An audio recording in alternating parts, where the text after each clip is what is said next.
Kakinada rural మండలం వాఘాలపూడి Bharatiya Janata party కార్యాలయంలో ఘనంగా పండిత్ దీన్ దయాళ్ ఉపాధ్యాయ వర్ధంతి బీజేపీ మండల అధ్యక్షులు నండూరి సత్యబాబు ఆధ్వర్యంలో ఘనంగా నిర్వహించారు. ఈ సందర్భంగా పండిత్ దీన్ దయాళ్ ఉపాధ్యాయ చిత్రపటానికి పూలమాలలు వేసి నివాళులు అర్పించారు. ఈ కార్యక్రమానికి ముఖ్య అతిథిగా కాకినాడ జిల్లా బీజేపీ పూర్వ అధ్యక్షులు చిలుకూరి రామ్కుమార్ హాజరై చిత్రపటానికి పూలమాలలు వేసి ఘన నివాళులు అర్పించారు. అనంతరం కిసాన్ మోర్చా రాష్ట్ర నాయకులు బొలిశెట్టి వెంకట రామకృష్ణ మాట్లాడారు. ఈ కార్యక్రమానికి సిద్ధా భద్రరావు, మండల ప్రధాన కార్యదర్శి పాలికా శివ, కందెళ్ల వెంకట్, గొల్లపల్లి ప్రసాద్, కోల రామకృష్ణ, వంక లోవరాజు, యువ మోర్చా నాయకులు కాద సత్యనారాయణమూర్తి, బీజేపీ నాయకులు, కార్యకర్తలు పాల్గొన్నారు. ఏదైతే ఈరోజు పండిత్ దీన్ దయాళ్ ఉపాధ్యాయ గారి వర్ధంతి సందర్భంగా ఆయన యొక్క ఆశయాలు కొనసాగించడానికి మన అందరం ఇక్కడ ఏదైతే సమావేశమయ్యామో ఆయన నివాళులు అర్పించి, అలాగే ఆయన ఇంటిగ్రల్ హ్యుమానిటిజం అనేది ప్రధానంగా ఆయన చెప్పిన విషయం. అంటే ఏదైతే ఇప్పుడు అందరికీ కూడా అంత్యోదయ పథకం అని చాలాసార్లు బయట విని ఉంటారు మీ అందరూ కూడా.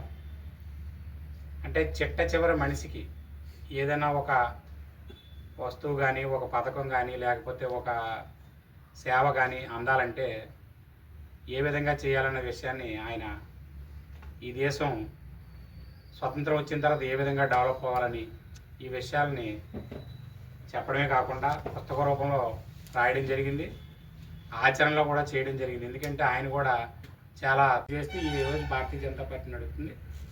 ప్రపంచంలో అతిపెద్ద పార్టీగా అవతరించిందంటే ఆయన యొక్క ఆలోచన. చాలామంది ఏంటంటే భారతీయ జనతా పార్టీ ఏంటి ఇలా ఉంది, ఈ పరిస్థితులు ఏంటి, ఇంత గొప్ప సక్సెస్ ఎందుకు సాధిస్తుందంటే ఆయన ఆలోచనే ఈ సాధించడానికి కారణం. ఇది చాలామందికి మనం తెలియజేయాలి. ఎందుకంటే సాధారణ ప్రజలకి దీన్ దయాళ్ ఉపాధ్యాయ గురించి తెలియకపోవచ్చు, మనం చెప్పాలి భారతీయ జనతా పార్టీ కార్యకర్త.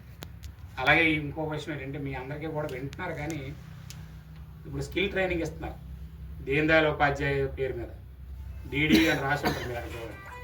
అలాగే బయట ఎలక్ట్రికల్స్ అన్నీ కూడా సబ్స్టేషన్ కొత్తగా కట్టారు. తర్వాత ఏమో ఎల్ఈడి బల్బులు ఇచ్చారు. ఇవన్నీ కూడా దీన్ దయాళ్ ఉపాధ్యాయ పథకంలో వచ్చినాయి.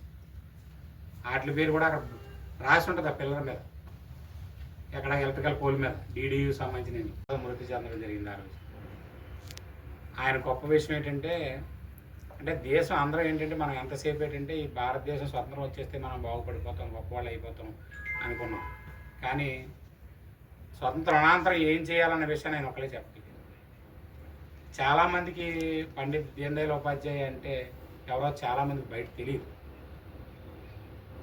ఎందుకు తెలియదు అంటే మన దేశంలో కాంగ్రెస్ సంబంధించిన వ్యక్తులు చరిత్రను వక్రీకరించి ఇప్పటి వరకు మన అందరూ నేర్పడం జరిగింది. కానీ అసలు విషయం ఏంటంటే ఈరోజు భారతీయ జనతా పార్టీ ఈ స్థితిలో ఉందంటే కారణం ఆయనే.